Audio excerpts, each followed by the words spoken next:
fait, il n'y a rien de très compliqué. Alors déjà, si vous voulez optimiser, pareil, on va dire votre machine, donc votre corps, essayez d'aller, enfin, cherchez à être encadré par des spécialistes, d'accord? Un diététicien, un nutritionniste, voilà, vous cherchez quelqu'un de qualifié qui connaît quand même un peu les sports de combat, qui connaît les difficultés aussi de catégorie de poids pour qu'ils vous encadrent au mieux, d'accord? Parce que moi, combien de fois j'ai été voir des diètes ou des nutritionnistes qui, quand je leur disais qu'il fallait que je perde 3 kilos, oh là là, c'est pas possible, tu n'y arriveras pas, etc. Mais du coup, bah si, il faut que je le fasse, donc il faut que soit tu m'encadres, soit tu m'encadres pas, mais il faut le faire, quoi. Donc voilà, mais après, il n'y a rien de très compliqué. Déjà, c'est éviter tous les produits manufacturés, donc ça va être tout ce qui est transformé. Déjà, si vous évitez ça, vous évitez les sucres rapides, donc bonbons, gâteaux. Seul sucre rapide que vous pouvez vous autoriser, ça va être les fruits. Mais tout le reste, il faut supprimer. Soda et tout, ça, faut supprimer. Tout ce qui est mauvais gras, faut supprimer aussi. Le gras, je sais pas. Bref, il y a plein de gras qui sont pas bons. Le gras qui est bon, ça va être tout ce qui est huile d'olive ou autre. Mais tout ce qui est gras, je sais pas, le gras de la viande, toutes ces choses-là, c'est pas bon du tout. Donc faut éviter. Les grecs, etc. Faut éviter. Et puis voilà, puis essayez de manger toujours équilibré, varier ce que vous mangez. Et voilà, déjà ça c'est la base. Déjà si vous respectez ça et vous buvez suffisamment d'eau aussi, ça c'est un truc que je me suis rendu compte, il faut boire vraiment beaucoup d'eau. Alors on a l'impression qu'on boit beaucoup, mais en fait quand on prend une bouteille avec nous, on se rend compte que on a bu 3 gorgées dans la journée, quoi. Et c'est ce qu'il faut surtout pas faire. Donc il faut boire beaucoup beaucoup d'eau. Voilà. Après encore une fois, c'est pas ma spécialité, c'est pas mon métier, donc n'hésitez pas à aller vous faire encadrer par des professionnels, mais ça c'est des conseils déjà, je pense, de base que tout le monde peut vous donner. Et puis après, évitez le stress dans la vie.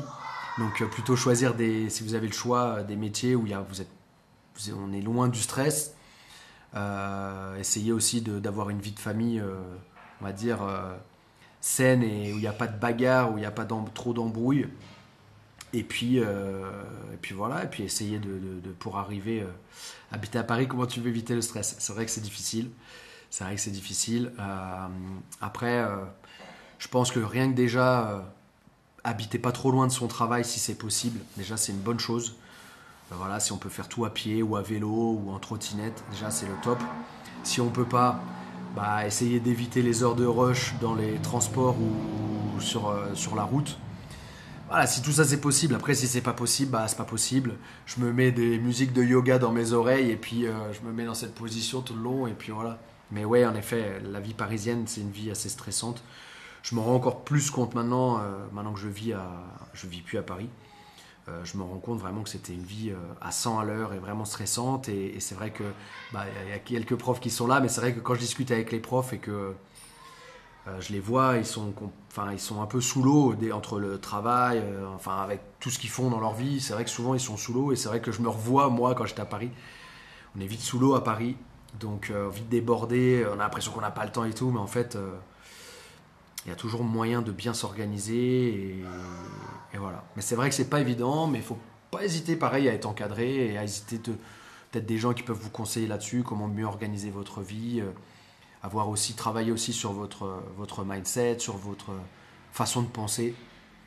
Voilà, tout ça, ça va optimiser vraiment vos entraînements et ça va faire que vous allez arriver sur le tatami en bonne forme, en bonne condition pour pouvoir travailler et apprendre.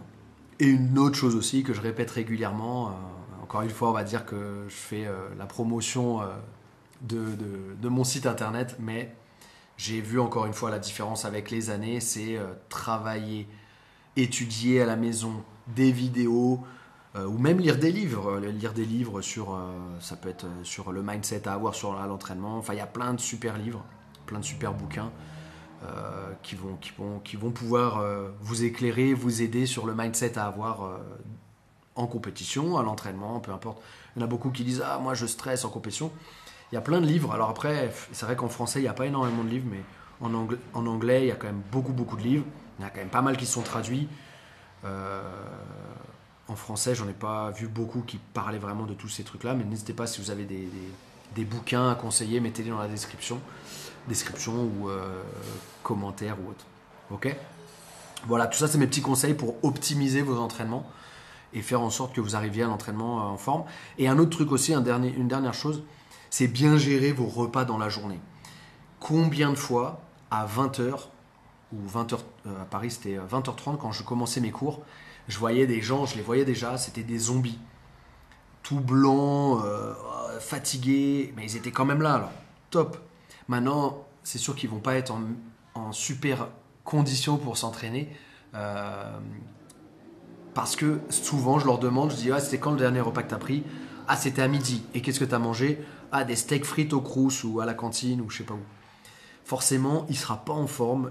Son cerveau, il va pas bien fonctionner le soir quand il va devoir s'entraîner. Son corps va pas bien répondre. Ah, j'arrive pas, j'ai pas de force, ah, j'ai pas d'énergie, j'ai pas. Ouais, mais c'est déjà peut-être que bon, t'as pas bien dormi, peut-être, mais surtout que t'as pas mangé avant de venir, quoi. Il faut manger. Alors après, il y a des choses à manger en fonction du temps qui vous reste par rapport à l'entraînement. Ok. S'il vous reste 1 heure, 2 heures, 3 heures, ça va dépendre. Pour avoir une bonne digestion, ça à chaque fois j'ai du mal. Encore hier, j'ai mal géré. Je suis allé m'entraîner, c'était à 17h l'entraînement, j'ai dû manger avant de partir. Et pareil, je suis arrivé à l'entraînement, les premiers sparring c'était un peu dur, j'avais envie de vomir. C'était un truc ça qui m'arrivait pas du tout quand j'étais plus jeune, c'est marrant. Quand j'avais 20 ans, 25 ans, je pouvais manger une plâtrée de pâtes et j'avais rien à l'entraînement. Ou après peut-être que je le sentais pas, mais en tout cas voilà, je pouvais mettre du volume et j'avais pas envie de vomir ou autre quoi.